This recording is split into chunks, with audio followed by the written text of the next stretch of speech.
lagi di Yaping. Jadi di Yaping hari ini kita bakal ngebahas mengenai JKT48 nih. Kita udah bersama ahlinya di sini. Waduh. Jadi pembahasan di Yaping hari ini bakal seru banget nih kayaknya. Tapi sebelum itu nih, ada wajah baru kira-kira di sini ya. Pada video yang lalu, acara yang lalu juga kan waktu itu kita bersama salah satu host yang nggak kalah seru juga pastinya, satu host yang namanya Kanaswa. Dan kali ini wajah barunya, tolong dong dikenalin dulu dong. Ada Halo siapa semua, nih? aku Saskiana Faramita, kalian bisa panggil aku Kia.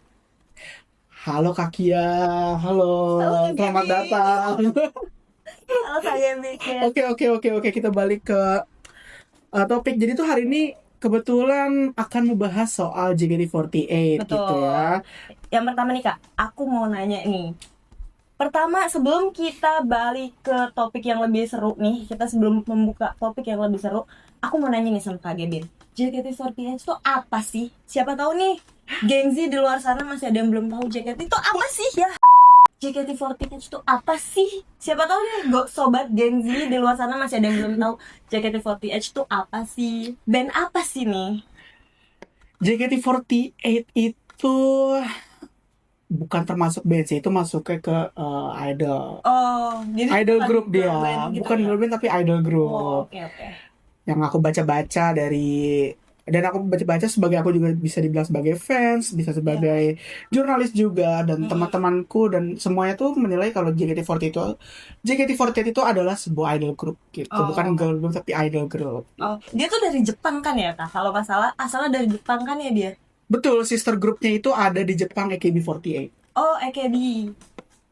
Apa yang Gitu. ngebedain JKT48 di setiap negara nih? Karena kalau yang aku tahu nih, yang aku baca-baca JKT itu ada di Indo, di Thailand juga ya kalau nggak salah. Di Thailand, terus kan utamanya ini ada di Mungkin Jepang gitu. Apa yang membedakan? Mungkin apa ya namanya, idol group itu sendiri emang sister groupnya ada di Jepang, yaitu AKB48, tapi dia juga punya, ibaratnya ya gampangnya, correct me if I'm wrong, takutnya salah juga kan, Cabang. cabangnya, kalau bisa kita sebut cabangnya itu ada di ke Jakarta yang terbesar, itu JKT48 sendiri. Di yang terbaru kemarin itu ada di Kuala Lumpur, KLP48 gitu, dan ada di Vietnam, ada di Bangkok, Thailand juga gitu, dan beberapa negara Asia lainnya. Nah, kalau di K-pop itu kan istilah penggemar ke idolnya itu kan bias nih. Kalau di JKT itu apa sih Kak? Nah kan kalau di Korea itu kan bias ya. Iya, bias. Ya, Iya, bias. suka bias sih. Itulah. Pokoknya kalau salah maaf ya. Kalau salah maaf ya. Berarti kalau salah Nanti nggak sorry tahu. deh. Yang suka denger sama gue soalnya bias gitu kan. Nah kalau di JKT sendiri itu Oshi. Oshi. Oshi. Oshi. Oh, penulisannya gitu guys. Tadi kan kakak udah kasih tahu nih namanya tuh Oshi gitu, bukan bias, bukan bias. Oshi itu apa Kak? Oshi itu sebenarnya maknanya nggak beda sama si bias ya atau bias gitu kan. Dia tuh idola yang dia sayangi gitu kan, salah satu idola Oshi. Bukan berarti, tapi banyak sih fans JKT yang mau Oshi karena banyak member gitu kan. Tapi maknanya si Oshi sendiri itu adalah member yang paling dia sayang, paling dia idolakan, favorit lah ibaratnya gitu. Oshi kali ini siapa? Waduh. Iya, coba spill. Waduh. Oshi sendiri dari awal masuk JKT itu ada namanya, salah satu member di Gen 11 namanya Grace Octaviani, atau namanya bisa dipanggil Gracie gitu. Oh, oke. Nah, yang dimaksud gen itu apa sih Kak? Emang ada berapa gen? Kok tadi Kakak bilang gen 11 gitu? Gen itu generasi. Oh, generasi. Nah, Generasi. kalau gen 11 berarti ini Udah generasi ke-11. Dia tuh yang tadi gue sebut itu, mention Gracie itu Gen 11, itu berarti member generasi 11. Jadi itu tiap tahun, setahu aku ya, setiap tahun itu JKT selalu open audisi untuk regenerasi gen baru gitu. Nah, ini berarti udah tahun ke-11 nih JKT. Kan udah gen 11 nih. Udah 13 tahun. Oh my god, udah lama banget ternyata di Indo. Gen 13. Nah, ya. Kak, waktu itu aku pernah lihat Kakak di salah satu postingannya JKT. Itu tuh di acara apa sih Kak? Dan Kakak tuh sebagai apa di acara itu? Waduh, lihat aja lagi dia. Aku waktu itu lihat guys, coba kalau kalian penasaran nanti editor tolong taruh sini, oke? Iya, waktu itu kalau yang ada di konten JKT itu ada di YouTube-nya, itu acara Senbatsu Sosenkyo itu Apa konferensi. nggak? Coba ulang lagi ngomong. Senbatsu Sosenkyo itu pemilihan ranking member lah istilahnya gitu. Oh, Nah, waktu itu aku diundang, tapi bukan sebagai fans ya, bukan sebagai fans. oh Aku sebagai diundang, apa kak? aku sebagai jurnalis diundang ke acara tersebut, konferensi pers Mm-mm. bersama pembicaranya. Jadi ada tiga member tersebut adalah yang menduduki ranking 1, 2, dan 3. Terus? Dan di acara tersebut itu ya udah, aku di situ bukan sebagai fans karena balik lagi aku kan bekerja sebagai jurnalis. Oh, iya. Jadi aku tetap profesional gitu, tetap memposisikan diriku sebagai jurnalis, kayak aku nanya-nanya, kayak mungkin aku nyimak apa yang aku tulis bahan untuk dijadikan berita gitu. Berarti kakak kemarin hitungannya liputan lah ya, bukan Iya, lagi betul. fangirling Bukan. ya? Fangirling ya kan? Fanboy sih. Oh fanboy, fanboy. Berarti bukan lagi nge-fanboy. Iya. Kayak yang tadi udah kakak bilang nih, kakak tuh kan jurnalis juga, terus penggemar JKT juga, ya kan? Nah, cara kakak menyikapi nih, kayak kemarin di event kemarin kan, kakak datang ke situ sebagai jurnalis, bukan fans gitu. Gimana cara kakak kontrol diri kakak biar nggak out of control dan jadi kayak gitu? Gimana caranya? Coba kasih tips kak, biar semua orang bisa profesional gitu.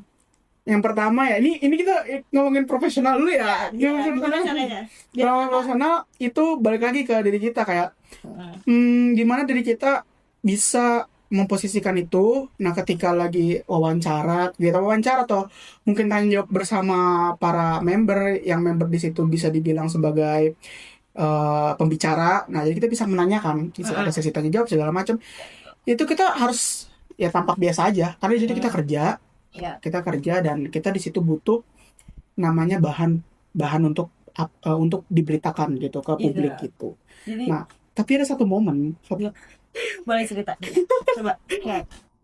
satu momen itu aku lupa acaranya apa. Bener-bener itu aku lepas kendali, kontrol. Jadi waktu momen tanya jawab itu emang aku nanya aja kayak biasa, kayak bagaimana begini dan begini ya. Cool lah, maksudnya kayak orang nanya pada umumnya lah, kayak jurnalis nanya ke pengisi, iya, pertanyaan basic gitu kan yang ditanyakan. Nah, tapi ketika waktu itu kan ada acara tersebut, ternyata si JKT tersebut membawakan lagu. Jadi nggak hanya acara konferensi pers, nggak hanya acara media. Ternyata ada acara hiburan. Ada acara hiburannya, dinyanyikan, ada nyanyian bareng gitu di teater sama member-member JKT. Wah, di situ lepas kontrol, maaf banget dah. Lepas kontrol di situ. Langsung gini-gini ya kak. Pakai apa sih? Gini sih nggak, cuman mulutnya nggak bisa diam kan. Ada nama istilahnya chanting ya. Chanting itu teriak. Oh, itu teriak ngecen. Nah, itu teriak kayak di lagu-lagu JKT kan ada yang bisa ngecen kan, kayak kita teriakin nama Oshi atau apa gitu. Nah, di situ saya kelepasan. Itu bener momen paling memalukan, sumpah. Karena kenapa, pas teriak kanan kiri pada nengok semua. Gak cuman di situ, posisi itu pada diam. Jadi cuman aku yang teriak. Yang notice tuh cuman member yang lagi nyanyi, lagi tampil di stage dengan jurnalis dan para tamu-tamu yang hadir di acara tersebut. Gitu, suka malu banget. Itu udah, ya Tuhan. Nah, aku mau nanya nih kak, aku kan sempat research juga nih. Terus ada aku nemu video gitu, dan beberapa netizen banyak yang nanya juga kayak, kenapa sih kalau nonton JKT tuh suka marah-marahin lantai katanya. Itu gimana sih kak? Maksudnya? Aku sempat lihat tuh guys. Nah, itu sempat ramai juga kan waktu itu. Makanya aku mau nanya nih ke Kak Gebin, mumpung ada Kak Gebinnya. Itu tuh apa? Mereka tuh ngapain dan tujuannya apa gitu? Waduh, ini sensitif banget ya. Karena iya, tadi bilang balik lagi, yang teriakin ya, kalau mungkin ngelihat tuh seperti memarahin tanah gitu kan. Itu istilah ngecen. Jadi itu ngecen, kayak ada di contoh beberapa lagu, kayak gampangnya meneriakan nama member gitu, kayak Chojutsu Kawaii siapa membernya gitu kan. Nah, cuman itu kan cuma di JKT sih sebenarnya, di semua event di Jepangan, ya. event di Jepangan itu pasti ada Pasti ada kayak gitu. gitu, ya. Identiknya seperti itu dan mungkin emang budaya seperti itu. Tapi untuk yang lebih mendalamnya bagaimana Iya. mungkin aku kurang tahu gitu Iya. kan. Jadi mohon maaf guys kalau misalkan aku salah. Iya, Coba kalian komen deh di bawah yang lebih Buat tahu komen gitu. yang ngerti biar kita juga nggak jadi kemana-mana, nggak blunder juga guys. Gitu. Iya. Kurang lebih sih, tapi intinya memarahi, bukan memarahi ya, pokoknya yang istilahnya Teriak-teriak ke teriak-teriak lantai tanah, lah. itu Iya. ngecen, Oh, ngecen. itu istilahnya itu. Jadi itu kayak membangkitkan semangat lah ya. Euforia penggemar ke idola. Jadi Iya. si idola yang tampil di stage biar tampil semangat juga. Oh iya, Dan kayak gitu. fans merasa kayak wah sama-sama semangat gitu nih gitu. Di situ Oke. keseruannya guys. Nah, sekarang udah kejawab guys, kenapa para fans di Jepangan melakukan hal kayak gitu. Nah, aku mau nanya mengenai event nih Kak. Event terdekat dari JKT48 itu apa? Dan di mana nih? Kira-kira siapa tahu ada yang mau nonton kan kakaknya bisa promo. Coba Event terdekat. Ya. Baru aja 2 hari lalu itu Udah lewat dong, Kak. Enggak, tunggu. Maksudnya 2 hari lalu itu aku war tiket two shot dan kemarin itu war tiket meet and greet.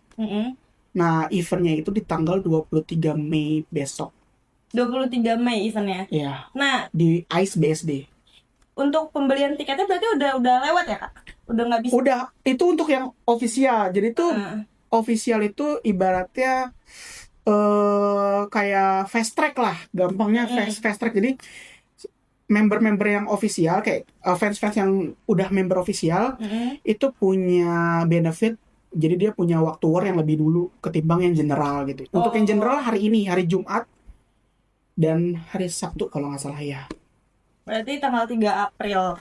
Tuh. Jumat 3 April sama 4 April nanti hari Sabtu guys, buat yang mau. Nah, kira-kira boleh gak nih di spill sedikit kayak budgetnya berapa sih buat ngefanboy JKT48 ini? Siapa tahu ada baru mau fanboy atau ngefangirling JKT kan Kak, biar mereka bisa memperkirakan kira-kira mereka harus nge-spend budget berapa nih untuk nonton konser, terus tadi event apa? Meet and greet gitu-gitu. Berapa tuh Kak kira-kira? Untuk budget tuh menyesuaikan. Kalau budget tuh menyesuaikan lagi kepada si fans dia maunya berapa. Karena kan, nah untuk event besok itu event meet and greet. Jadi nggak cuma bisa meet and greet, bisa juga two shot itu foto bareng sama member gitu. Dan budgetnya sendiri itu tergantung sih sebenarnya kitanya maunya berapa. Dan semakin semakin banyak member yang mau di two shot, semakin banyak member yang mau di meet and greet, ya semakin mahal gitu. Tapi menyesuaikan lah gitu. Nah, kira-kira boleh gak sih Kak di spill sedikit nih budgetnya selama Kak Gebin nge-fanboy gitu, kayak misalnya biaya konser atau ada event-event lain gitu, boleh gak di spill? Siapa tahu nih sobat Gen Z ada yang mau ikut nge-fanboy JKT48 atau nge-fangirling, mereka mau tahu nih budgetnya berapa sih Kak kira-kira? Ya, jadi untuk event yang besok itu kalau kalian mau two shot atau foto bareng sama member untuk satu membernya sendiri, satu member dalam satu sesi itu juga satu tiket itu harganya 180.000. 180.000 untuk bisa berfoto dengan satu member gitu.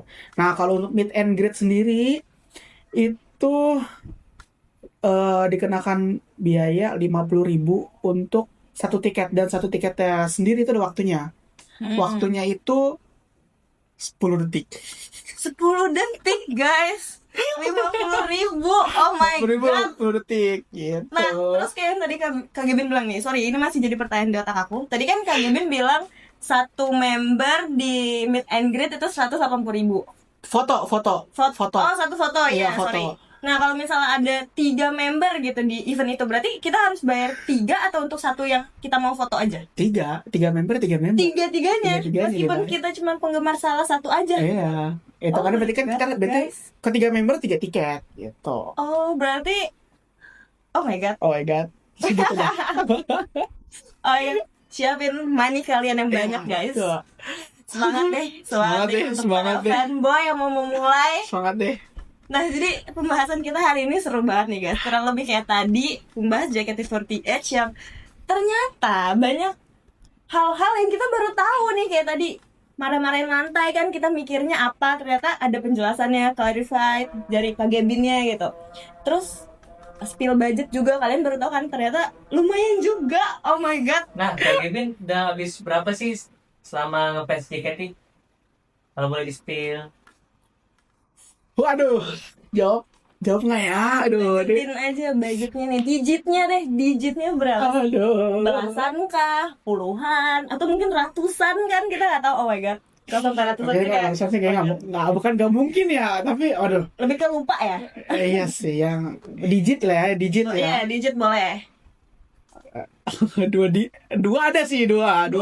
Selama menjadi fans ini kan. Iya, selama jadi fans 3 tahun. Aku 3 tahun. 3 tahun, 2 digit. Coba kalian perkirakan guys, 2 digit tuh banyak loh guys.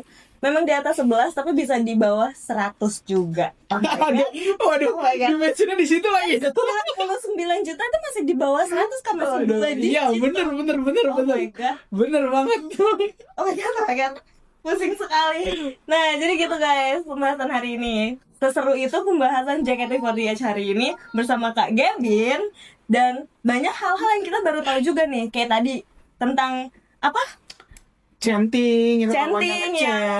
Marah-marahin lantai kan kalian bilangnya, ternyata bukan marahin lantai guys. Itu ada istilahnya chanting namanya. Jadi banyak banget yang baru kita tahu nih guys. Thank you Kak Gebin untuk informasinya hari ini. Dan untuk Sobat Gengzi, jangan lupa terus saksikan Yaping di YouTube channelnya yourgenzi.id. Dan jangan lupa pantau sosial media kita juga, ada di TikTok dan Instagram Yourgenzi. Tolong editor di bawah sini pakein. Nah, untuk topik selanjutnya, kalian pantau aja terus YouTube channel yourgenzi.id. Tunggu aja. Bye guys!